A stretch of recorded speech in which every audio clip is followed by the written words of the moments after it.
Sir! Nakita ko po, sir! Ang kapal ng mukha niya! Ang boses ni Yaya Ditas ay kasing talim ng bubog na tumusok sa pandinig ni Maria. Pagkatapos ay ang boses ni Enrico Villaverde, malamig at walang anumang emosyon. Lumabas ka, isang salita, dalawang pantig. Pero para kay Maria, iyon ang tunog ng pagguho ng mundo. Tumigil ang lahat. Ang paguga ng kuna ni Baby Rafael, ang pag-ikot ng mamahaling orasan sa dingding, pati ang pagtibok ng sarili niyang puso. Nanlamig ang kanyang mga kamay. Ang mga kamay na ilang minuto lang ang nakalipas ay maingat na nagpatahan sa isang sanggol na halos hindi na humihinga sa gutom. Ang mga kamay na nagbigay ng init at buhay. Ngayon, ang mga kamay na yon ay nanginginig sa isang sulok. Pero sir, nabasag ang boses ni Maria. Halos pabulong na lang. Wala po akong ginagawang masama. Wala. Tumingin si Enrico sa kanya at sa mga mata nito, nakita ni Maria ang isang klase ng sakit na hindi para sa kanya, isang galit na hinahanapan lang ng mapagbubuntunan. You think you can use my son? You think you can use his desperation to get my sympathy? To get to me? Nakatayo sa likod ni Enrico si Yaya Ditas, ang mga matay nagpapanggap na puno ng luha. Pasensya na po, sir. Nakita ko po talaga. Pag-alis ninyo, bigla niyang kinuha si Baby Rafael. Tapos ginawa niya yon. Parang inakit niya kayo gamit ang bata. Bawat salita ay isang sampal. Gustong sumigaw ni Maria. Gustong ipaliwanag na ang gatas sa kanyang dibdib ay alaala ng sarili niyang anak na kinuha ng bagyo. Na ang pagpapasuso niya kay Rafael ay hindi plano, kundi bugso ng damdamin ng isang inang nakakita ng sanggol na naghihingalo.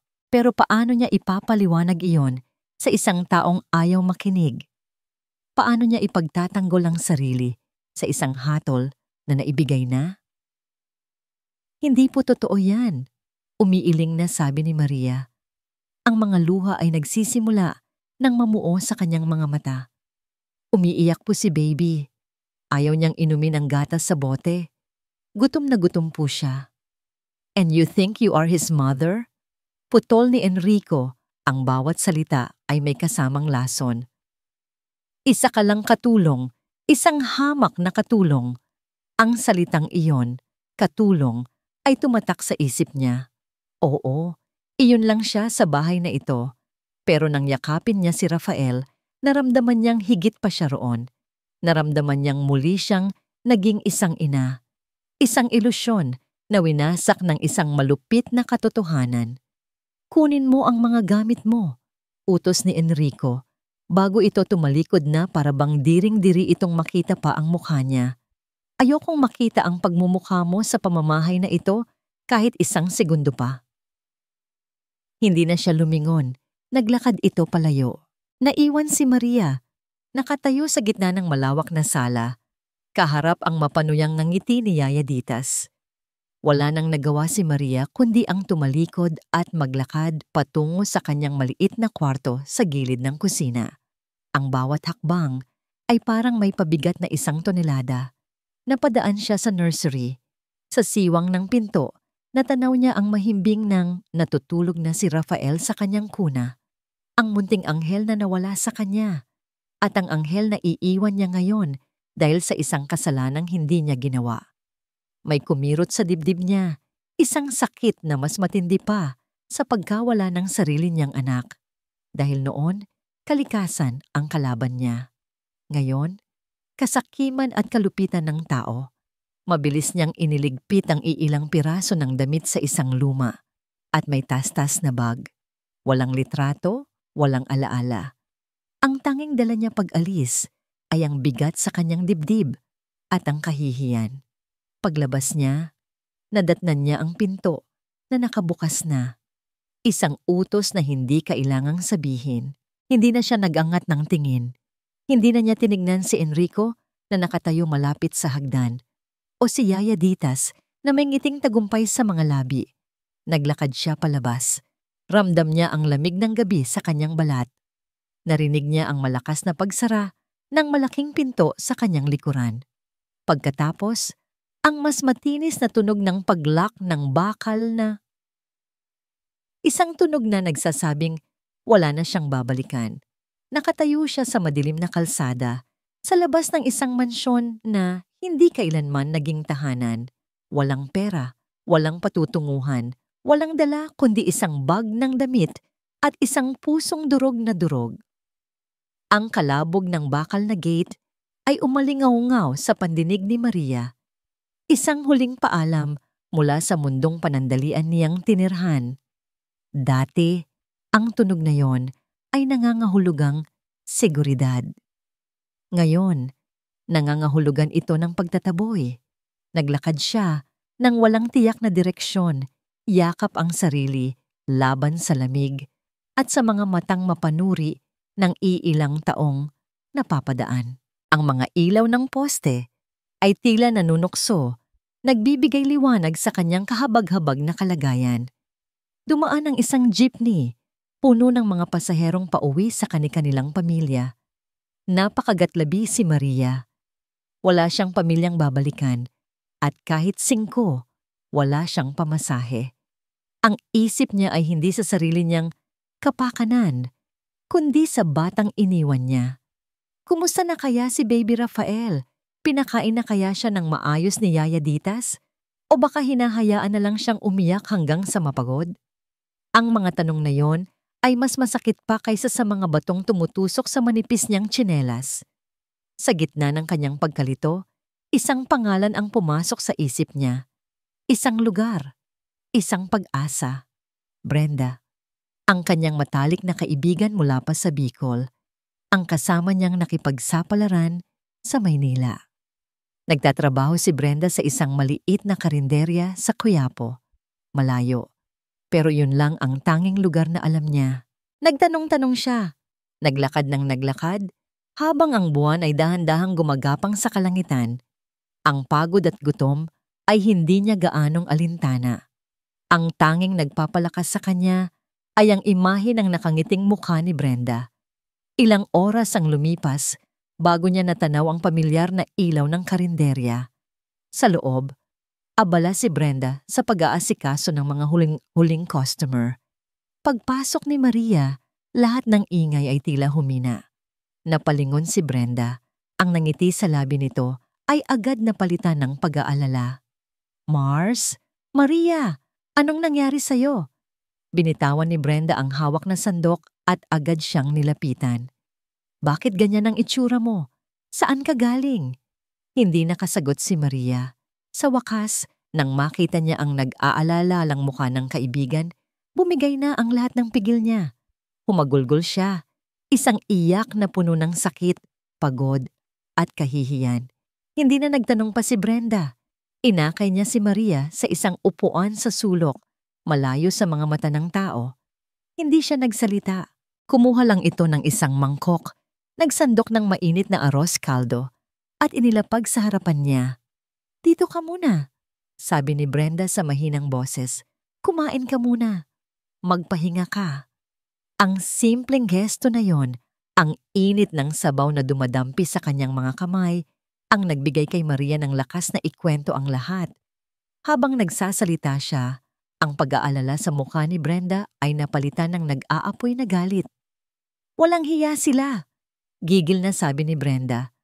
Hayop ang amo mo na yon. At yung Ditas na yon, dapat sa kanya sinusunog sa impyerno. Samantala, pabalik sa mansyon ng mga Villaverde, ang katahimikan ay binasag ng walang tigil na pag-iyak ni Baby Rafael. Tahan na, bata ka. Ano bang problema mo? Iritableng sabi ni Yaya Ditas habang pilit isinusubo ang bote ng gatas sa sanggol, pero iwinawasiwas lang ito ni Rafael. Nasa loob ng kanyang opisina si Enrico, pilit na ibinabaling ang atensyon sa mga papeles, pero ang yak ng bata ay tumatagos sa makapal na pinto at pader. Tumatagos ito sa kanyang konsensya. Lumabas si Yaya Ditas ng nursery, iniwan ang umiiyak na sanggol. Pumunta siya sa isang madilim na pasilyo kung saan walang makakarinig at kinuha ang kanyang cellphone. Isang numero lang ang tinawagan niya. "Hello, Donya?" Pabulong niyang sabi. "Opo, tapos na po. Wala na siya." May sinabi ang tao sa kabilang linya. "Opo, Donya, ayon sa plano." Sagot ni Yaya Ditas bago mabilis na ibaba ang tawag. Sa loob ng opisina, tinitigan ni Enrico ang litrato ng kanyang yumaong asawa. Ang iyak ni Rafael ay parang isang akusasyon. Isang paalala ng kanyang kabiguan bilang ama. Biglang tumunog ang kanyang telepono, isang numero na pamilyar sa kanya, ang abogado ng pamilya. "Enrico," sabi ng boses sa kabilang linya. Seryoso at walang paligoy-ligoy. "I have urgent news." Tumawag ang abogado ni Doña Elvira. "She has officially filed a petition with the court." Napakunot ang noo ni Enrico. "Petition for what?" Humugot ng malalim na hininga ang abogado bago sumagot.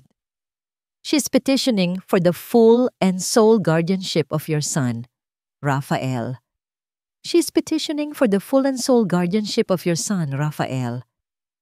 Ang mga salita ng abogado ay parang malalamig na kamay na biglang sumakal kay Enrico. For a moment, he couldn't breathe. "What? On what grounds?" Tanong niya. Ang boses ay mahinahon pa, pero may nagbabadyang unos. Sa background, ang iyak ni Rafael ay hindi tumitigil. Isang soundtrack sa biglaang gulo ng kanyang buhay. "She's claiming you are an unfit father, Enrico. Negligent. She's citing your extended absences and the incident tonight with the maid." Nanlaki ang mga mata ni Enrico. That fast? Paano niya nalaman ang tungkol doon? Isang sandaling katahimikan sa kabilang linya. "I think we both know the answer to that. Your mother-in-law has eyes and ears everywhere, Yaya Ditas." Biglang nag-init ang ulo ni Enrico. Hindi lang dahil sa pakikialam ni Doña Elvira, kundi dahil sa katotohanang ginagamit nito ang sarili niyang kahinaan laban sa kanya. Ang sakit ng pagkawala ng kanyang asawa. Ang pag-iwas niya sa sarili niyang anak. Lahat ng iyon ngayon ay armas na nakatutok sa kanya. "I'll handle it," mariin niyang sabi, bago ibaba ang tawag. Ngunit bigla, sa gitna ng kanyang galit, napansin niya ang isang bagay na mas nakakabahala. Katahimikan. Tumigil ang pag-iyak ni Rafael. Isang katahimikang hindi nagdulot ng kapayapaan, kundi ng takot. Mabilis siyang tumayo at lumabas ng opisina. Naabutan niya si Yaya Ditas, napapalabas din ng nursery, may bakas ng pagkataranta sa mukha. "Sir?" "Anong nangyari? Bakit tumigil?" "Ay, hindi ko po alam, sir." Nanginginig na sabi ng yaya. Bigla na lang po siyang nanghina. Mainit na mainit po siya. Walang sabi-sabing pumasok si Enrico sa kwarto ng bata. At doon, nakita niya ang kanyang anak. Maputla ang mga labi. Namumula ang mga pisngi dahil sa lagnat. At ang paghinga ay mababaw. Isang klase ng takot na hindi pa niya naramdaman kailanman ang biglang bumalot sa kanya. Mas matindi pa sa takot na mawalan ng pera o ng kumpanya. Ito ang takot na mawalan ng isang piraso ng kanyang sarili na hindi pa niya lubusang nakikilala. "Get out!" Mahina niyang utos kay Yaya Ditas. "Pipo? Get out!" Sigaw niya.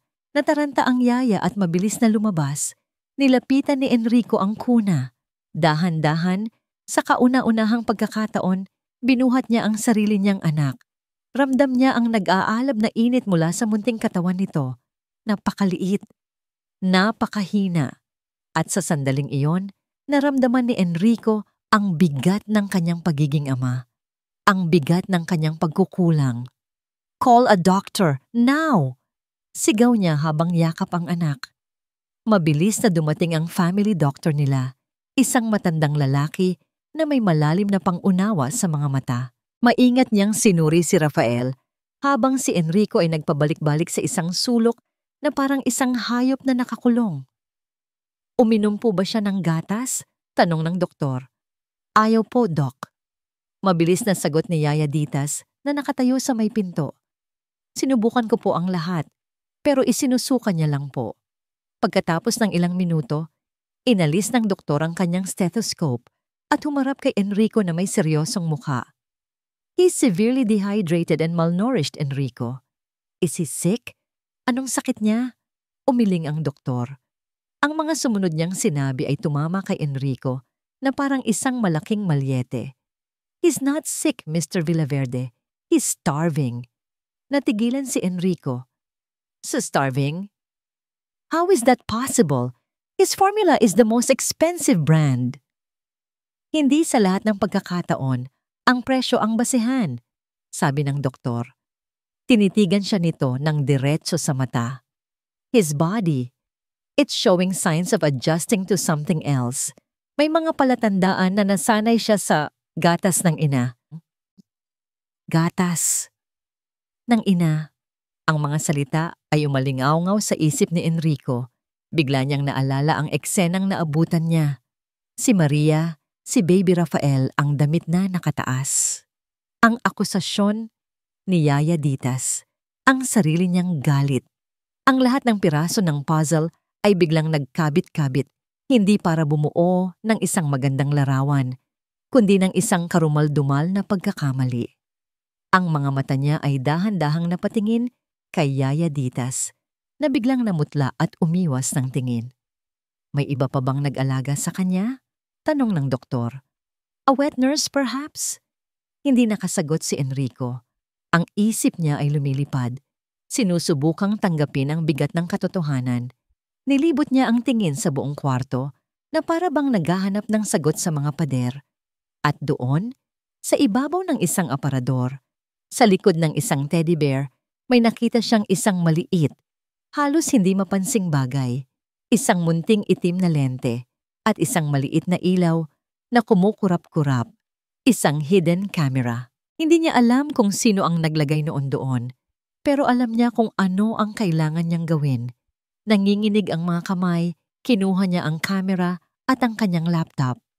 Doc, gawin niyo ang lahat para gumaling ang anak ko, sabi niya. Ang boses ay basag. Babalik ako. Pumasok siya sa kanyang opisina, isinara ang pinto, at nanginginig na isinaksak ang memory card sa laptop. Lumabas ang mga video files, naka-timestamp. Hinanap niya ang petsa at oras ng gabing iyon. At sa pag-click niya ng play, nagsimulang umikot ang isang katotohanang babago sa lahat. Ang bawat segundo ng video ay parang karayom na tumutusok sa konsensya ni Enrico. Nakita niya ang lahat. Nakita niya kung paanong si Yaya Ditas, sa halip na alagaan, ay inis na iniwan lang sa kuna si Baby Rafael na walang tigil sa pag-iyak. Nakita niya ang pagpasok ni Maria, ang pag-aalala sa mukha nito. Narinig niya ang mahinang pag-uusap, ang pakiusap ni Maria na subukang muli ang bote, at ang pabalang na sagot ni Ditas na, "Bahala ka dyan." At nakita niya ang sandaling nagbago ang lahat. Ang paglapit ni Maria sa kuna, ang pag-aalinlangan sa kanyang mga mata, na tila may isang digmaan sa loob niya. Pagkatapos ay ang pag-iyak ni Rafael na biglang nanghina, ang tunog na parang isang pusang naghihingalo. Doon, nagwagi ang pagiging ina. Nakita ni Enrico ang walang kapantay na pag-iingat sa mga kamay ni Maria habang binubuhat nito ang bata. Nakita niya kung paano nito idinuyan, hinalikan sa noo, at sinubukang patahanin. At nang hindi pa rin ito tumigil, nakita niya ang desisyon sa mga mata ni Maria. Isang desisyon na hindi galing sa masamang intensyon, kundi sa purong awa at pagmamahal. Ang pinakamasakit na bahagi ay ang huli. Nakita niya ang sarili niyang pagpasok sa silid. Ang mukha ay nababalutan ng galit na hindi para sa kanya, kundi para sa multo ng nakaraan. Narinig niyang muli ang bawat masasakit na salitang binitawan niya. Isa ka lang katulong. Isinara niya ang laptop ng may malakas na kalabog. Ang tunog ay umalingaw-ngaw sa tahimik na opisina. Isang malalim na ungol ang kumawala sa kanyang lalamunan, isang tunog ng pagsisising walang kapantay. Ang bigat ng kanyang pagkakamali ay dumagan sa kanya na parang isang bundok. Hindi lang niya pinalayas ang isang inosenteng babae. Pinalayas niya ang tanging taong nagmalasakit sa kanyang anak. Ang nagligtas dito. Tumayo siya. Ang mga kamao ay nakakuyom. Ang pagsisisi ay mabilis na napalitan ng nag-aapoy na galit. Galit hindi kay Maria, kundi sa sarili niya. At kay Yaya Ditas. Lumabas siya ng opisina. Naabutan niya ang yaya na nag-aabang sa labas ng nursery, nagpapanggap na nag-aalala. Hindi na siya nagtanong. Hindi na niya kailangan. Kunin mo ang lahat ng gamit mo. Sabi niya, ang boses ay malamig na parang yelo. Po? Sir, bakit po? Nagmamaang-maangang tanong ni Ditas. I said get your things, ulit ni Enrico, mas mariin, mas mapanganib. At lumayas ka sa pamamahay ko, now. Nang makita ang determinasyon at galit sa mga mata ni Enrico, namutla si Yaya Ditas. Wala na siyang nagawa, kundi ang tumalikod at gawin ang iniutos. Iniwan ni Enrico ang lahat sa doktor at sa mga natitirang kasambahay. Ang tanging nasa isip niya ay isa lang, hanapin si Maria. Ang una niyang pinuntahan ay ang employment agency na pinagkuhanan niya kay Maria. Pero ang ibinigay na address sa record nito ay isang lumang tirahan sa Tondo. Walang paligoy-ligoy, pinuntahan niya ito. Isang abandonadong boarding house ang kanyang nadatnan. Walang Maria, walang bakas. Bumalik siya sa kotse. Ang pag-asa ay unti-unting nauubos. Napasuntok siya sa Manibela. Saan siya hahanapin? Ang Maynila ay isang dambuhalang lugar. Ang paghahanap sa isang taong ayaw magpahanap ay parang paghahanap ng isang karayom sa gitna ng malawak na dagat. Napatingin siya sa dashboard, sa maliit na litrato ng kanyang yumaong asawa na laging nakasabit doon. Tinitigan niya ang nakangiting mukha nito. At doon, sa wakas, bumigay ang lahat ng pader na itinayo niya sa paligid ng kanyang puso.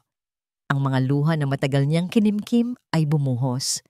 Patawarin mo ako, mahal. Bulong niya sa hangin. I failed you. Naging inutil akong ama. Ang kanyang mga balikat ay nayanig sa bawat hikbi. Isang lalaking winasak ng sarili niyang kapabayaan at kalungkutan.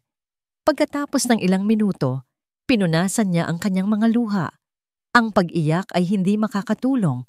Kailangan niyang kumilos. Kailangan niyang isalba ang anak niya. At para magawa yon, kailangan niya si Maria. Bumalik siya sa mansyon. Halos wala ng pag-asa. Pumasok siya at nadatnan ng isa sa mga security guard na mag-out na. Isang ideya ang biglang pumasok sa isip niya. Manong, tawag niya. Yung dating katulong, si Maria. May naikwento ba siya sa inyo? Kahit ano. Isang lugar, isang pangalan. Nag-isip ang gwardiya. Naku sir, mahiyain po yun eh. Pero, teka. Biglang nanlaki ang mata nito. May nabanggit po siya minsan sa akin. May kaibigan daw po siyang matalik, si Brenda. Nagtatrabaho daw po sa isang karinderya. Biglang nabuhayan ng dugo si Enrico. Saan? Saan daw ang karinderya? Hindi ko po sigurado, sir. Pero ang pagkakarinig ko po, sa may Quiapo daw. Quiapo. Ang salitang yon ay sapat na. Isang sinag ng pag-asa sa gitna ng kadiliman. Walang sinayang na sandali. Sumakay siya sa kotse at pinaharurot ito patungo sa Quiapo. Dala ang isang panalangin sana, hindi pa huli ang lahat. Ang amoy ng pritong isda at kumukulong sabaw ang sumalubong kay Enrico pagbaba niya ng kanyang mamahaling sasakyan. Ang ingay ng mga nagtatawanan, ang kalansing ng mga kutsara at tinidor, ang sigaw ng mga tindera sa labas. Lahat ay banyaga sa kanyang pandinig. Ito ang mundo ni Maria. Isang mundong milya-milya ang layo sa tahimik at malalamig na pader ng kanyang mansyon. Pumasok siya sa loob ng karinderya. Ang kanyang suot na branded na polo at leather shoes ay agaw pansin sa lahat. Binaliwala niya ang mga mapanuring tingin. Ang kanyang mga mata ay naghahanap. Bawat sulok, bawat mesa. At doon, sa isang mesa sa gilid, nakita niya ito. Nakaupo si Maria. Kaharap ang isang babaeng maikli ang buhok na walang tigil sa pagsasalita. Nakikinig lang si Maria, pero bakas sa kanyang mga mata ang isang kalungkutang hindi kayang itago ng anumang ngiti. Naglakad si Enrico papalapit. Ang unang nakapansin sa kanya ay ang kaibigan ni Maria. Mars, parang may... Natigilan si Brenda sa pagsasalita nang makilala kung sino ang papalapit. Agad siyang tumayo. Ang buong katawan ay tila naging isang pader sa pagitan ni Enrico at Maria. "Anong ginagawa mo dito?" Mataray na tanong ni Brenda. Sapat lang ang lakas para sila lang ang makarinig. Napatingin si Maria. Sa pagtama ng kanilang mga mata, nakita ni Enrico ang gulat na mabilis na napalitan ng sakit at pagkatapos ng isang malamig na pader. Ang babaeng nasa harapan niya ay hindi na ang mahiyain at laging nakayukong katulong. "Maria, mag-usap tayo please," sabi ni Enrico. Ang boses ay desperado. "Umalis ka na," sagot ni Brenda. "Wala na kayong dapat pag-usapan. Pagkatapos mo siyang itapon na parang basura, may gana ka pang magpakita dito? The nerve!" "Hindi ikaw ang kinakausap ko," sabi ni Enrico. Ang mga mata ay nakatutok pa rin kay Maria. "Maria, I'm sorry. Nagkamali ako. Lahat-lahat kasalanan ko." Tumayo si Maria. Ang kanyang muka ay kalmado, pero ang kanyang mga kamay sa ilalim ng mesa ay mahigpit na nakakuyom. "Tapos na tayo, Sir Enrico. Pakiusap. Umalis na po kayo." "Hindi ako aalis hanggat hindi mo ako pinapakinggan." Pakiusap niya. "It's about my son. It's about Rafael." Sa pagbanggit ng pangalan ng bata, may bahagyang nagbago sa mga mata ni Maria. Isang kislap ng pag-aalala. "Kailangan kanya, Maria. Nag-aagaw buhay siya." Ang mga salitang iyon ay tumama kay Maria. Nakita ni Enrico ang paglambot ng kanyang ekspresyon. Pero nandyan pa rin si Brenda para patigasin itong muli. "At kasalanan niya yon, hindi kasalanan ng kaibigan ko," singit ni Brenda. "Huwag mong gamitin ang bata para makuha ang gusto mo." Ang mga customers sa paligid ay nagsisimula ng magbulungan, napapansin ang tensyon sa kanilang mesa. Naramdaman ni Enrico ang tingin ng lahat, ang kanyang pride, ang kanyang yaman, ang kanyang pangalan. Lahat ay walang kwenta sa sandaling iyon. Ang tanging mahalaga ay ang anak niyang nakahiga sa kama at ang babaeng nasa harapan niya na may hawak ng kaligtasan nito. Kaya ginawa niya ang isang bagay na hindi niya inaakalang gagawin niya sa buong buhay niya. Sa gitna ng maingay na karinderya, sa harap ng lahat ng mga estranghero, dahan-dahang lumuhod si Enrico Villaverde. Natigilan ang lahat. Pati si Brenda ay natameme. Ang mga bulungan ay naging ganap na katahimikan. "Patawarin mo ako," sabi ni Enrico. Ang boses ay basag at puno ng pagsusumamo. Ang mga matay nakatingin mula sa ibaba. "Alam ko, wala akong karapatang humingi ng kahit ano. Pero hindi ito para sa akin. Para ito sa anak ko. Mamamatay siya, Maria. Kung wala ka, mamamatay siya." Napalingon si Maria, hindi makayanan ang tanawin. Ang makita ang isang taong napakayaman at makapangyarihan na nakaluhod sa sahig para sa kanya ay isang bagay na hindi kayang iproseso ng isip niya. Ngunit habang nakatalikod siya, isang taksil na luha ang tumulo mula sa kanyang mata. Bumalik ang mga alaala. Ang init ng katawan ni Rafael. Ang pag-asa na naramdaman niya.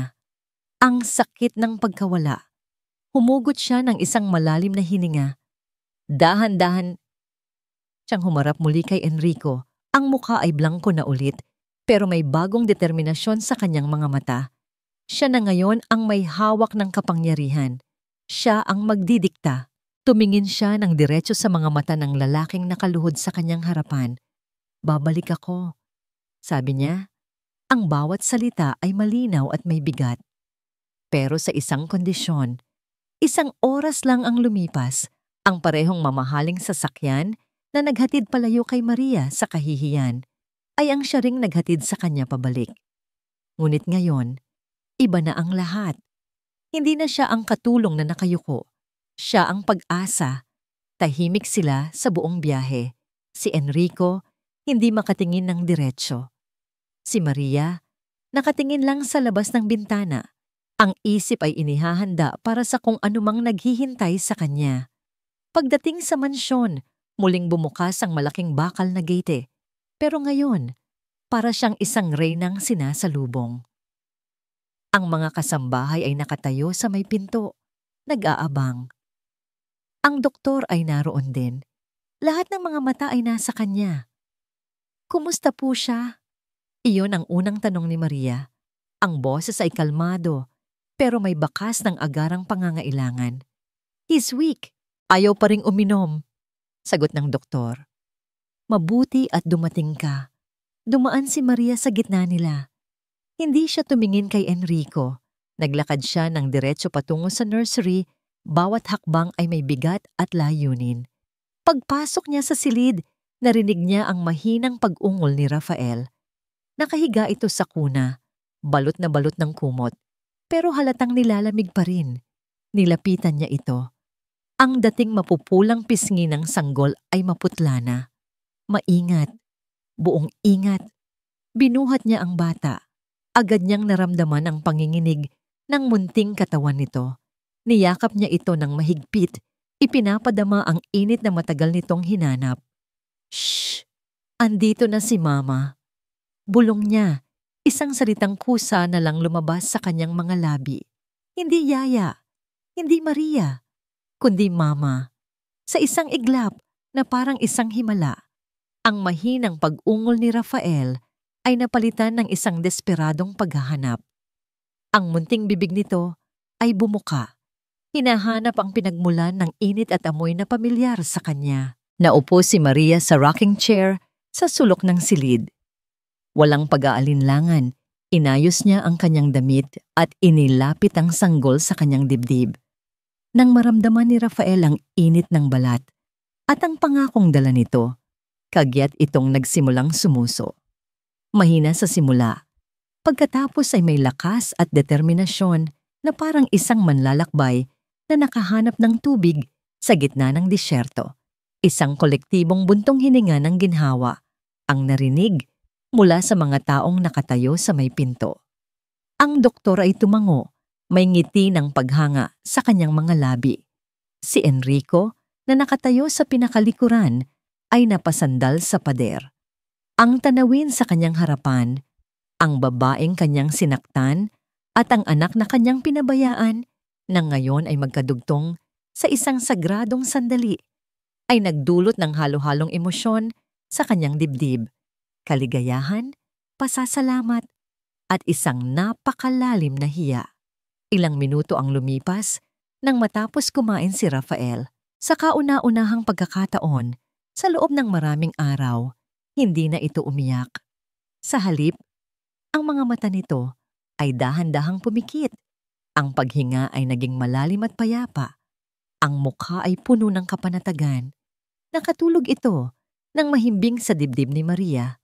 Dahan-dahang tumayo si Maria at maingat na inihiga ang sanggol sa kuna. Kinumutan niya ito at sa huling pagkakataon, hinaplos ang malambot nitong buhok. Pagharap niya, ang lahat ay nakatingin pa rin sa kanya, puno ng paggalang at paghanga. Hinarap niya si Enrico, ang kanyang mukha ay seryoso at walang emosyon. Ang kondisyon ko, simula niya, ang boses ay sapat lang na marinig nilang lahat.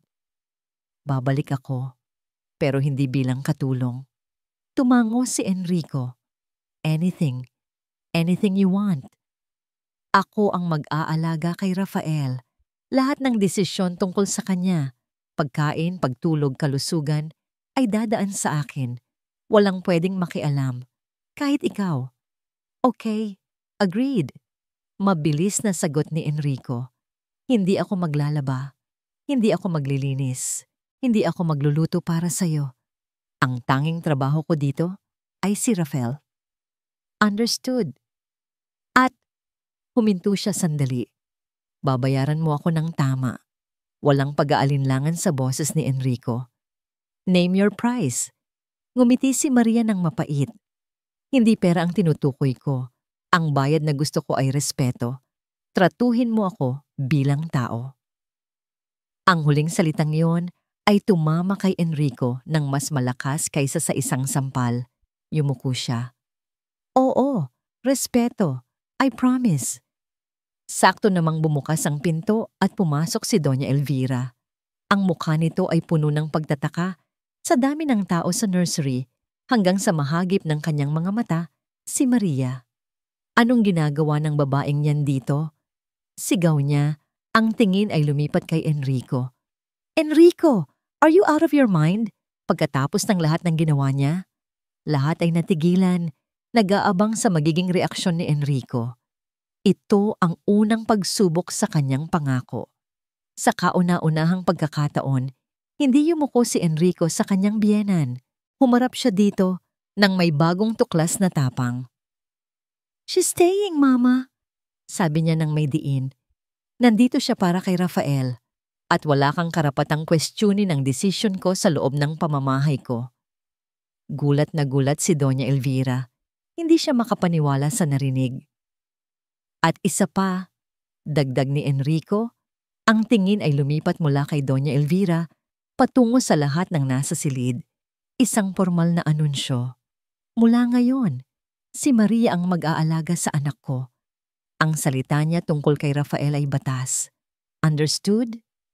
Isang katahimikan ang sumunod na binasag ng pagtango ng doktor at ng mga kasambahay.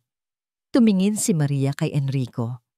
Sa mga mata nito, nakita niya ang isang bagay na hindi pa niya nakikita dati. Ang anino ng isang ama na handang ipaglaban ang kanyang anak. Pero ang tagpong yon ay biglang naputol nang tumunog ang telepono ni Enrico. Nakita niya ang pangalan ng kanyang abogado sa screen. Lumabas siya sandali para sagutin ito. Pagbalik niya, ang tapang sa kanyang mukha ay napalitan ng matinding pag-aalala. Ano yon? Tanong ng doktor. Tumingin si Enrico kay Maria pagkatapos ay sa natutulog niyang anak. Si Doña Elvira, sabi niya. Ang boses ay mabigat. She's requesting for an emergency hearing. Gagamitin daw niya ang presensya ni Maria dito bilang ebidensya na isa akong immoral at pabayang ama. Ang conference room sa opisina ng abogado ni Enrico ay malamig at tahimik. Ang tanging maririnig ay ang mahinang ugong ng aircon at ang pigil na paghinga ng mga taong nasa loob. Sa isang dulo ng mahabang mesa, nakaupo si Maria katabi si Enrico at ang kanilang abogado. Si Attorney Reyes, sa kabilang dulo, si Doña Elvira, kasama ang sarili niyang abogado, ang mukha ay parang isang maskarang gawa sa yelo. Ito raw ay isang mediation meeting, isang huling pagkakataon para magkaayos bago ang formal na pagdinig sa korte. Pero alam ng lahat na walang mangyayaring pag-aayos. Ito ay isang deklarasyon ng giyera. Gaya ng napag-usapan, panimula ni Attorney Reyes sa formal na tono, nandito tayo para subukang resolbahin ang issue ng guardianship ni Rafael Villaverde sa isang mapayapang paraan. Hindi na niya natapos ang sasabihin. Mapayapa? Putol ni Doña Elvira, ang tawa nito ay walang kagalakan. There is nothing peaceful about what is happening in my son-in-law's house. Ang mga mata niyang parang sa isang lawin ay direktang tumama kay Maria. Hindi ko alam kung anong klaseng salamangka ang ginamit mo sa kanya, babae. Sabi ni Doña Elvira, ang bawat salita ay mababa at puno ng lason. Pero ang isang katulad mo, isang ahas na gumagapang sa dilim, ay walang lugar sa pamamahay ng anak ko. Donya, please. Awat ng sarili niyang abogado. Pero hindi siya nagpapigil. Sabihin mo sa akin, pagpapatuloy niya, nakatingin pa rin kay Maria. Magkano? Magkano ang bayad sa iyo ni Enrico para gamitin mo ang sarili mong katawan at ang kahinaan ng apo ko? Isang malaking swerte para sa isang mukhang perang katulad mo, hindi ba? That's enough, Mama. Hindi na nakatiis si Enrico. "Sit down, Enrico." Pigil ni Attorney Reyes. "Hayaan mo siyang magsalita." Ngunit sa gulat ng lahat, si Maria ang nagsalita. Kalmado, tahimik, pero may bigat ang bawat pantig. "Hindi po ako ahas, Doña Elvira," sabi niya. Sa kauna-unahang pagkakataon ay tinititigan ng diretso sa mata ang matandang babae. "Isa po akong ina." Natigilan si Doña Elvira. Nagpatuloy si Maria. "Naiintindihan ko po ang sakit ng isang inang nawalan ng anak. Naiintindihan ko po ang takot ninyo para sa inyong apo." Ang mga salitang iyon ay hindi inaasahan. Kahit si Enrico at ang abogado niya ay napatingin kay Maria, nagulat sa kanyang tapang at dignidad. Sa Bicol, kwento ni Maria, ang boses ay bahagyang nanginig sa alaala. "May anak din po ako. Kinuha po siya ng bagyo. Hawak ko po siya, pero inanod siya ng tubig. Wala po akong nagawa." Isang luha ang pumatak sa kanyang pisngi, pero mabilis niya itong pinunasan. "Ang butas na iniwan niya sa puso ko, walang hangganan. Akala ko po, habang buhay na akong ganito. Pero nang makita ko si Rafael, nang marinig ko ang iyak niya, parang narinig ko po ulit ang anak ko, ang pag-aalaga ko po sa kanya. Hindi iyon plano. Iyon po ang gamot sa sakit ko. At sa tingin ko po, gamot din sa sakit niya." Tumingin siya muli kay Doña Elvira. Ang kanyang mga mata ay hindi na natatakot, kundi puno ng isang malinaw na katotohanan. "Maaari niyo po akong tawaging kahit ano. Katulong, mga agaw, mukhang pera. Pero hindi niyo po pwedeng alisin sa akin ang isang bagay. Mahal ko po ang apo ninyo. Mahal na mahal." Isang nakabibinging katahimikan ang bumalot sa silid. Si Enrico ay nakatitig lang kay Maria, puno ng paghanga at pagsisisi. Nakita niya ngayon, hindi lang ang isang mabuting tao, kundi isang babaeng may pambihirang lakas ng loob. Ngunit ang epekto kay Doña Elvira ay kabaligtaran. Ang sinseridad ni Maria ay lalo lang nagsilbing gasolina sa apoy ng kanyang galit. Tumawa siya ng pagak. "Pagmamahal? Anong alam ng isang katulad mo sa pagmamahal? Ang alam mo lang ay kung paano manamantala." May kinuha siya mula sa kanyang mamahaling bag, isang brown envelope. Mula roon, inilabas niya ang isang litrato at ibinato ito sa gitna ng mesa. Gumulong ito at huminto sa mismong harapan ni Maria. Iyon ang litrato niya. Ang litrato niya habang pinapasuso si Rafael sa nursery. Isang intimate na sandali, isang sagradong koneksyon na ngayon ay ginawang isang maruming ebidensya. Ngumisi si Doña Elvira. Tingnan natin kung ano ang sasabihin ng korte tungkol sa kahalayan na ito. Ang biyahe pabalik sa mansyon ay nababalot ng isang mabigat na katahimikan. Ang larawan ay nakapatong sa dashboard ng kotse, isang paalala ng kahihiyan at ng nagbabadyang panganib. Si Enrico, nakaraniwang puno ng kumpiyansa sa likod ng manibela, ay nagmamaneho ngayon na may kunot sa noo at higpit sa panga. Si Maria naman ay nakatingin lang sa labas, pinapanood ang pagdaan ng mga gusali at mga tao. Pero ang isip niya ay nasa loob ng malamig na conference room. Pagdating sa bahay, ang unang sumalubong sa kanila ay ang malakas na pag-iyak ni Rafael. Isang kasambahay ang nagmamadaling lumapit, mukhang natataranta. "Sir, ma'am, ayaw po niyang tumahan. Ayaw din pong dumede sa bote," sabi nito. Ang tunog ng iyak na yon ay tila isang malakas na hangin na nagtaboy sa lahat ng lason mula sa mediation. Walang sabi-sabi, iniwan ni Maria ang lahat at nagmamadaling umakyat patungo sa nursery. Sumunod naman si Enrico. Pagpasok nila, agad na kinuha ni Maria si Rafael mula sa kuna. Niyakap niya ito, idino yan, at binulungan ng mga salitang pampakalma. Sa loob lang ng ilang segundo, ang malakas na pag-iyak ay naging mahinang pagsinok hanggang sa tuluyan itong napalitan ng payapang paghinga.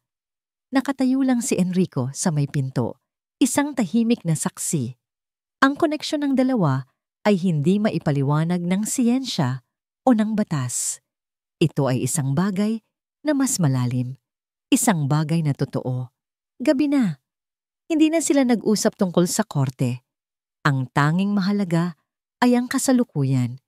Dahil hindi pa rin mapakali si Rafael, nagdesisyon silang dalhin ito sa sala kung saan mas maliwanag at hindi gaanong nakakulong ang pakiramdam. Si Maria ay nakaupo sa isang malaking sofa, habang si Enrico naman ay sa silyang katapat. Nagpapanggap na nagbabasa ng papeles, pero ang totoo'y bawat galaw ni Maria at Rafael ay kanyang pinagmamasdan. Ito ang pinakamahabang oras na magkasama sila sa iisang silid nang hindi nag-aaway o nag-iiwasan. Gutom na siguro siya ulit. Basag ni Maria sa katahimikan. Agad na tumayo si Enrico. Ako na. Ako nang kukuha ng bote niya. Sinubukan niyang magtimpla ng gatas, isang gawain na mukhang simple pero para sa kanya ay kasing komplikado ng isang corporate merger. Natapon ng powder, kumalat ang tubig. Napabuntong hininga siya sa sariling pagkakamali. Mula sa sofa, isang mahinang tawa ang narinig niya. Napalingon siya. Nakita niyang nakatakip ng kamay sa bibig si Maria. Pinipigilan ang pagtawa. Iyon ang unang pagkakataon na nakita niya itong tumawa. Isang tunay, hindi pilit na tawa. At sa hindi maipaliwanag na dahilan, gumaan ang pakiramdam niya. Tulungan na po kita, sir, sabi ni Maria. Ang ngiti ay naroon pa rin sa kanyang mga labi. Tumabi ito sa kanya sa maliit na pantry at tinuruan siya sa tamang paraan.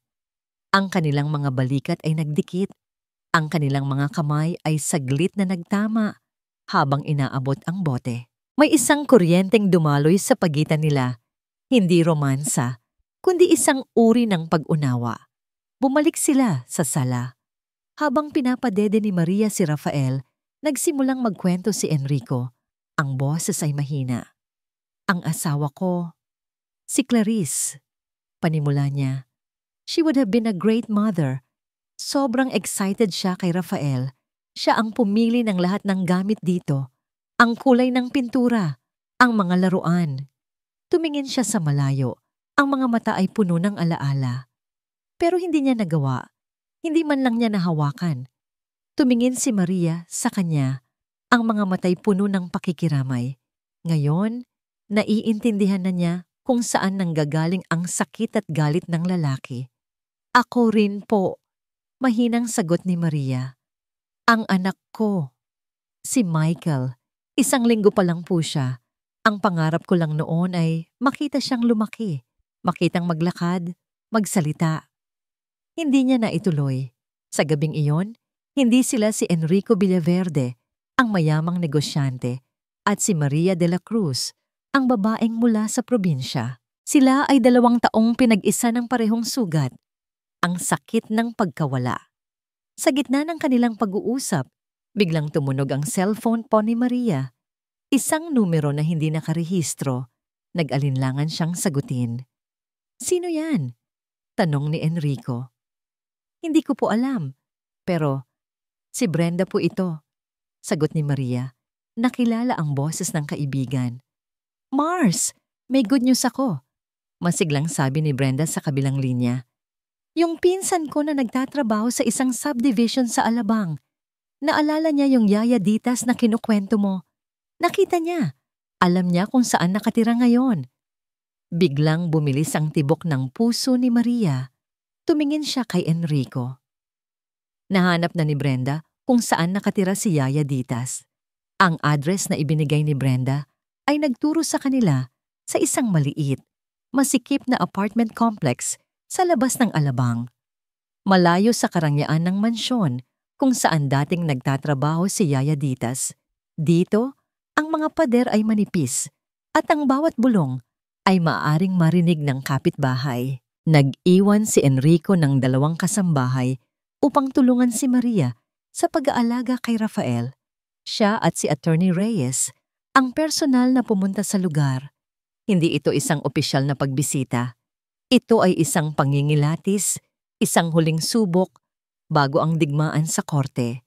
Kumatok sila sa isang kinakalawang na pinto sa ikalawang palapag. Ilang sandali pa, bumukas ito ng bahagya. Sumilip ang mukha ni Yaya Ditas. Nang makilala kung sino ang nasa labas, ang kulay sa kanyang mukha ay biglang nawala. Sinubukan niyang isara ang pinto, ngunit mabilis na naharang ito ng paa ni Attorney Reyes.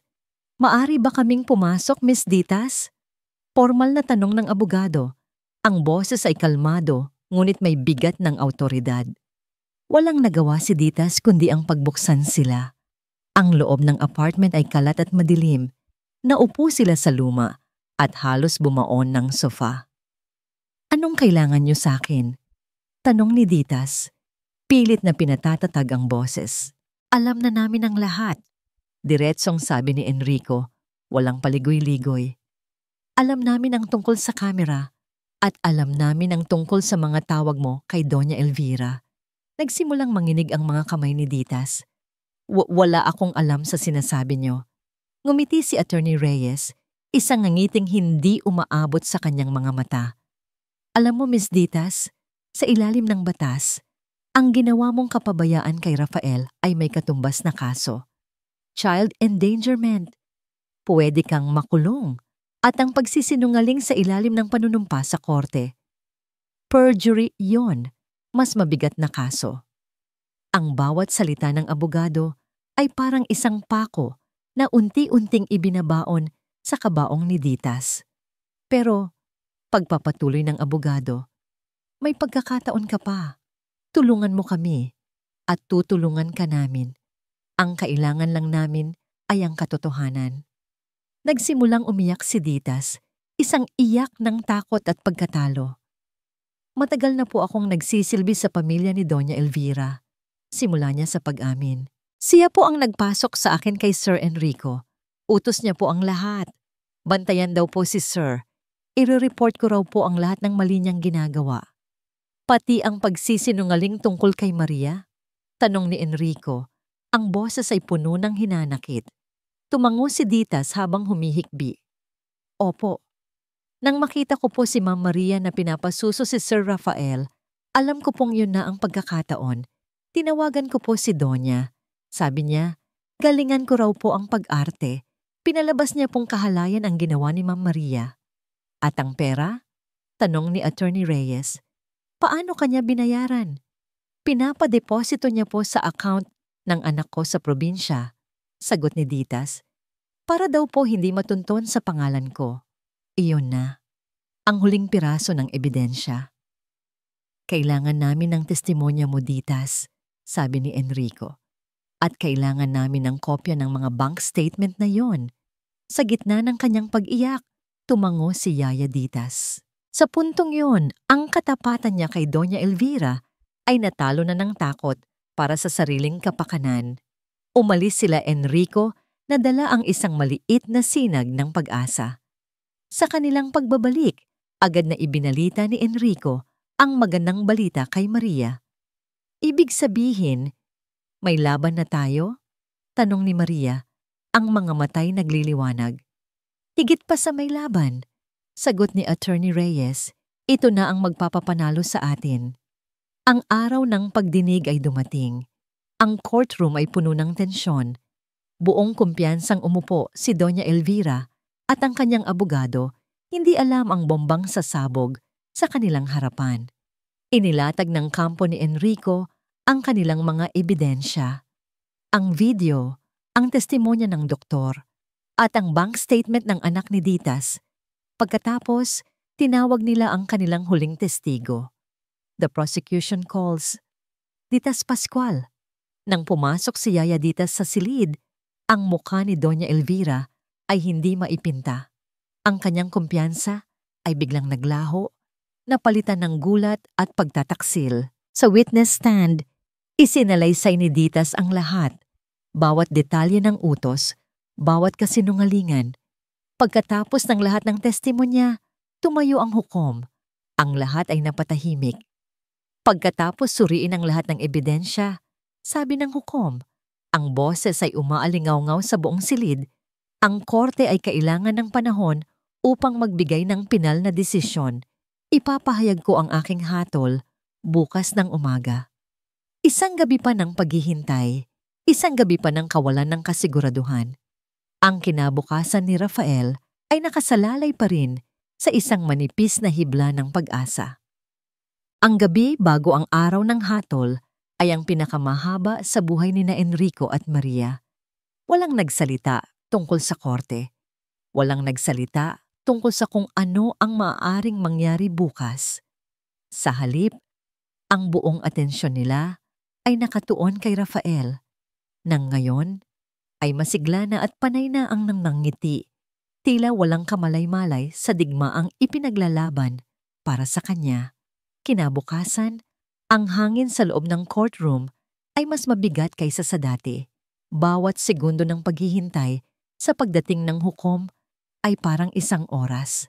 Si Maria, na nakaupo sa likod ni Enrico, ay mahigpit na hawak ang isang maliit na rosaryo sa loob ng kanyang palad.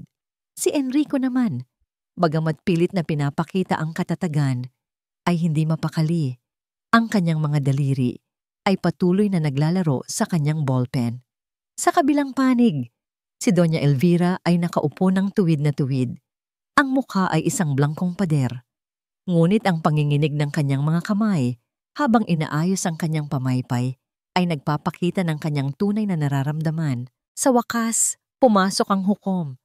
Tumayo ang lahat. Manatiling nakaupo, sabi ng hukom. Kinuha niya ang isang salansan ng papel at inayos ang kanyang salamin. Ang bawat kilos niya ay tila sinadya upang pahabain ang paghihirap ng lahat. Pagkatapos ng masusing pagsusuri sa lahat ng ebidensya at testimonya na inilatag sa hukumang ito, panimula niya, ang kanyang boses ay malinaw at makapangyarihan. Ang korte ay nakarating na sa isang desisyon. Huminto siya sandali, tinitingnan ang bawat mukha sa silid.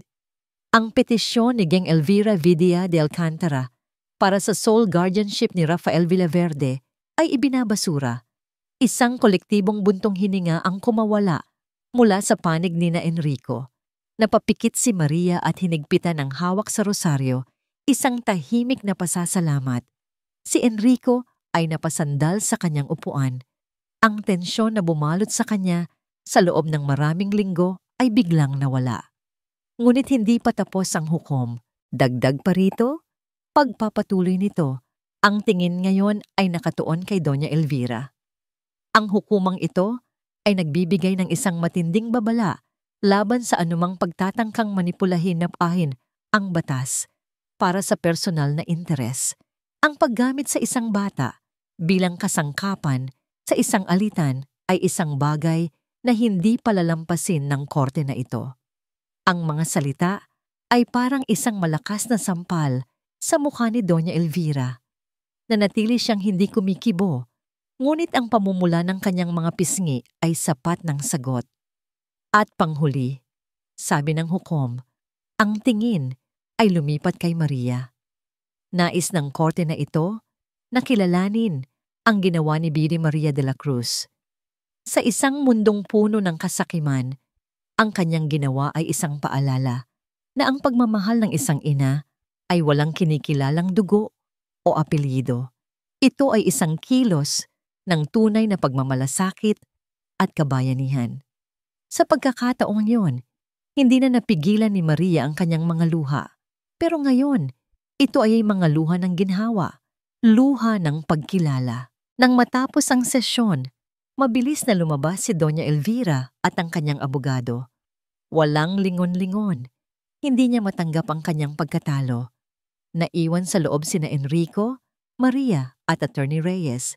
Nagingitian sila, isang nangiti ng tagumpay. Salamat ate, sabi ni Enrico, kinakamayan ng abogado. Trabaho ko lang yon, sagot ni Attorney Reyes. Pero ang totoong nagpanalo sa kasong ito, tumingin siya kay Maria. Ay siya. Umalis ang abogado, iniwan ang dalawa. Sa unang pagkakataon, wala na ang anino ng korte, wala na ang banta ni Doña Elvira. Sila na lang. Ang pagbabalik sa mansyon ay puno ng gaan. Ang mabigat na ulap na matagal na nakalambong sa bahay ay tila naglaho na. Sinalubong sila ng mga masayang mukha ng mga kasambahay. Sa gabing iyon, habang mahimbing na natutulog si Rafael sa kanyang kuna, nakatayo sina Enrico at Maria sa may bintana ng nursery, tahimik na pinagmamasdan ang mga bituin. "Salamat, Maria," basag ni Enrico sa katahimikan. "Hindi ko alam kung paano kita pasasalamatan." Ngumiti lang si Maria. "Hindi ko alam kung ano ang mangyayari sa atin pagkatapos nito." Pagpapatuloy ni Enrico, ang boses ay puno ng sinseridad. "Pero isa lang ang sigurado ako." Humarap siya kay Maria. "Maria, huwag ka nang umalis. Dito na kayo. Maging pamilya tayo." Ang mga salitang "maging pamilya tayo" ay nanatiling nakalutang sa hangin sa pagitan nilang dalawa. Isang alok, isang pangarap, isang bagay na hindi inaasahan ni Maria. Hindi siya nakasagot agad. Ang konsepto ng pamilya para sa kanya ay nababalot ng sakit at pagkawala. Ang muling pagtitiwala sa isang bagay na minsan nang winasak ay hindi madali. "Hindi mo kailangang sumagot ngayon," mabilis na sabi ni Enrico, napansin ang kanyang pag-aalinlangan. "Sapat nang nandito ka. Nandito kayo para kay Rafael." Ngumiti si Maria bilang tugon, isang ngiting nagpapahiwatig ng pasasalamat sa pangunawa nito. Sa mga sumunod na araw, tinupad ni Enrico ang kanyang pangako. Hindi na niya ito pinilit sa usapan. Sa halip, ipinakita niya ang kanyang sinseridad sa pamamagitan ng gawa. Nagsimula siyang umuwi ng maaga mula sa opisina. Tinanggihan niya ang mga business trip. Ang dating opisina, sa loob ng bahay na laging sarado, ay madalas nang bukas. Madalas, makikita siyang nakatayo lang sa may pinto ng nursery. Tahimik na pinapanood si Maria na nag-aalaga kay Rafael na para bang nag-aaral. Isang hapon, naabutan ni Maria si Enrico na sinusubukang buhatin si Rafael mula sa kuna. Ang higanting lalaki ay mukhang takot na baka mabitawan ang maliit na sanggol. Ang kanyang mga braso ay naninigas, ang kanyang mga galaw ay alanganin. Hindi ganyan, sir," natatawang sabi ni Maria. Lumapit siya at itinuro ang tamang paraan. "Dapat suportado ang leeg." Anya, ginagabayan ng kamay ni Enrico. At dahan-dahan lang, sa ilalim ng kanyang paggabay, sa wakas ay nagawa ni Enrico na buhatin ng tama ang kanyang anak. Hawak niya si Rafael sa kanyang mga braso, nakatingin sa munting mukha nito na parang ito ang unang pagkakataon. Isang ngiti ang unti-unting sumilay sa kanyang mga labi. Ang mga ganitong eksena ay naging pangkaraniwan. Si Enrico na nagpapatulong magpalit ng diaper. Siya na sumusubok magpakain gamit ang bote. Bawat maliit na tagumpay ay isang malaking hakbang palayo sa dating Enrico na walang pakialam. Isang araw, habang abala sila sa paglalaro ni Rafael sa sala, isang hindi inaasahang bisita ang dumating. Si Doña Elvira. Agad na bumigat ang hangin. Tumayo si Enrico, handang protektahan ang kapayapaan na unti-unti nilang binubuo. Ngunit sa gulat niya, ang kanyang biyenan ay hindi dumating para makipag-away. Ang matandang babae ay nakatingin lang sa kanyang apo, na ngayon ay masaya at malusog sa mga bisig ni Maria. May lungkot at panghihinayang sa kanyang mga mata. Naglakad siya papalapit, hindi kay Enrico, kundi kay Maria. Hindi siya nagsalita. Wala siyang sinabing sorry o patawad. Sa halip, may iniabot siyang isang maliit at magandang kahon. "Para sa apo ko," sabi niya sa mahinang boses. Kinuha ito ni Maria at binuksan. Sa loob, may isang maliit na gintong medalyon ng Saint Christopher, ang patron ng mga manlalakbay. Isang tahimik na pag-amin, isang tahimik na basbas para sa kaligtasan ng bata. Pagkatapos noon, tumalikod na si Doña Elvira at umalis. Ang simpleng gesto na yon ay parang isang huling pagsasara ng isang masakit na kabanata. Ito ang hudyat ng pagtanggap at sa isang paraan ng kapatawaran. Kinagabihan, Habang pinapatulog ni Maria si Rafael, pumasok si Enrico sa silid. May dala siyang isang sobre. "Para sa'yo," sabi niya. Binuksan ito ni Maria. Sa loob, mga papeles para sa isang educational plan at isang life insurance policy. Parehong nakapangalan kay Maria de la Cruz. "Hindi ko kayang bayaran ang ginawa mo para sa amin, Maria," sabi ni Enrico.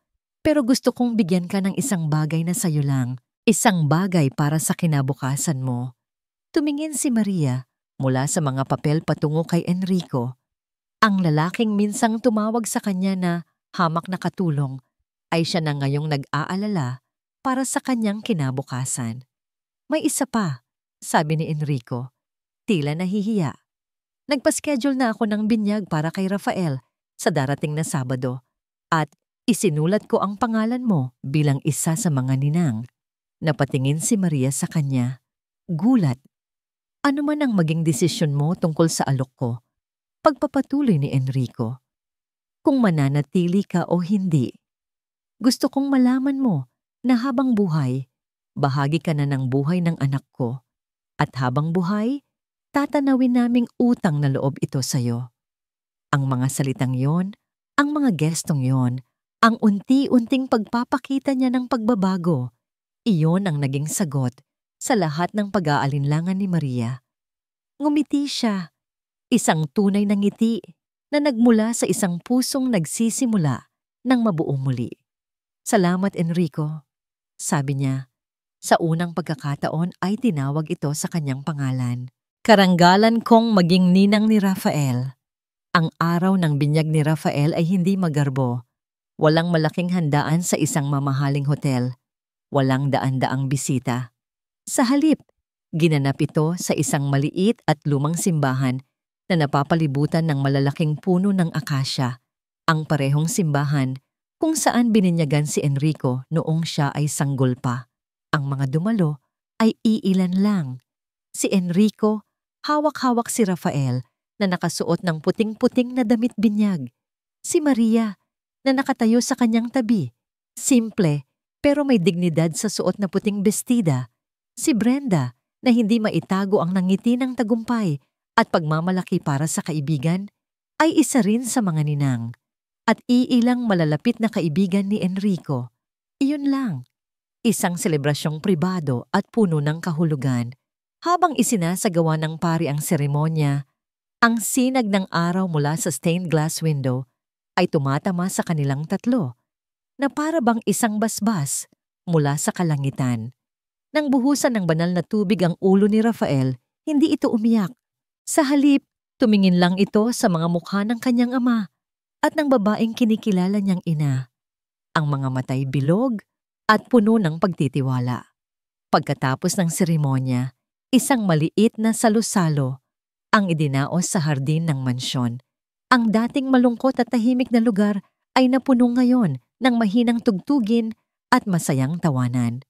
Nilapitan ni Brenda si Maria habang karga-karga nito si Rafael. "Mars," bulong ni Brenda, "tingnan mo ang sarili mo. Para kang isang diwata." Napangiti si Maria. "Salamat sa'yo, Mars. Kung hindi dahil sa'yo, hindi ko alam kung nasaan ako ngayon." "Ano ka ba?" sabi ni Brenda. Niyakap ang kaibigan. "Sabi ko na nga ba, may gantimpala ang mga pusong busilak at yang alaga mo." Tumingin siya kay Enrico na masayang nakikipag-usap sa mga bisita. Mukhang natuto na ng leksyon niya. Sa isang sandali, nagtama ang tingin ni na Enrico at Maria mula sa magkabilang dulo ng hardin. Ngumiti si Enrico sa kanya. Isang ngiting totoo, puno ng pasasalamat at isang damdaming hindi pa niya masabi sa salita. Ngumiti rin si Maria pabalik.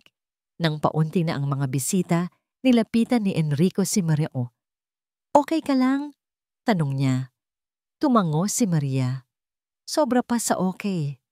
Gusto kitang pasalamatan ulit, Maria. Para sa lahat. Hindi mo na kailangang gawin yan, Enrico. Ang makita lang na masaya at malusog si Rafael, sapat na yon sa akin." Tinitigan ni Enrico si Maria. Pagkatapos ay ang anak nilang mahimbing na natutulog sa mga bisig nito. Ang pamilyar na tanawin na yon, Isang imahe ng kapayapaan at pagkakumpleto ang nagbigay sa kanya ng lakas ng loob para sabihin ang mga salitang matagal nang nabubuo sa kanyang puso. Kinuha niya ang kamay ni Maria. Nagulat ito, pero hindi niya ito binawi. Maria, sabi niya, ang boses ay seryoso at puno ng sinseridad. Noong una kitang makita, ang tingin ko sa'yo ay isang katulong. Noong bumalik ka, ang tingin ko sa'yo ay isang anghel na nagligtas sa anak ko. Pero ngayon, humigpit ang hawak niya. Ngayon, kapag tinitingnan kita, ang nakikita ko ay pamilya. Tumingin siya sa mga mata ni Maria. Hindi lahat ng pamilya ay binubuo ng dugo. Minsan, gawa sila sa pagmamahal. Hindi sumagot si Maria, hindi na kailangan. Ang mga luha ng kaligayahan na namuo sa kanyang mga mata at ang nangiting sumilay sa kanyang mga labi ay sapat ng sagot. Sa ilalim ng papalubog na araw, sa gitna ng hardin na dati saksi sa kalungkutan, isang bagong pamilya ang isinilang. Hindi mula sa batas o sa dugo, kundi mula sa mga durog na pusong natutong magmahal muli. 1 taon ang lumipas. Ang hardin na dati tahimik ay puno na ngayon ng tawanan ng isang batang paslit. Si Rafael, na ngayon ay isa ng malusog at bibong 1 taong gulang, ay tumatakbo-takbo sa malambot na damuhan. Ang kanyang mga hakbang ay hindi pa perpekto, medyo pa ika-ika pa, ngunit puno ng saya at pananabik. Dahan-dahan lang, anak! Sigaw ni Maria mula sa di kalayuan, kung saan naghahanda siya ng munting merienda sa isang picnic blanket. Ang salitang anak ay lumalabas na ngayon sa kanyang bibig ng napaka-natural na para bang ito ang salitang isinilang siyang bigkasin. Sa kabilang dulo ng hardin, nakaupo si Enrico sa isang bench. Hawak ang isang libro, pero ang mga mata ay nakatuon sa kanyang mag-ina. Ang dating blangko at malungkot niyang mga mata ay napalitan na ng isang kislap na puno ng init at pagmamahal. Mama! Papa! Sigaw ni Rafael. Itinuturo ang isang paru-parong lumilipad. Ngumiti si Enrico. Lumapit siya at binuhat ang kanyang anak. Ang galing-galing naman ng baby boy ni Papa. Sabi niya, hinalikan ito sa pisngi. Lumapit sila kay Maria at umupo sa tabi nito sa blanket. Ang eksena ay perpekto. Isang ordinaryong hapon para sa isang ordinaryong pamilya. Walang bakas ng sakit at gulo ng nakaraan. Minsan, dumadalaw si Doña Elvira. Ang kanyang mga pagbisita ay hindi na puno ng tensyon. Dala-dala niya ang mga laruan para sa kanyang nag-iisang apo. Ang kanyang pakikitungo kay Maria ay formal pa rin, ngunit meron ng respeto.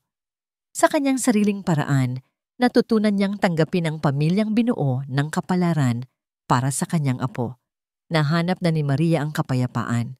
Ang butas sa kanyang puso na iniwan ng kanyang panganay ay hindi kailanman mapupunuan.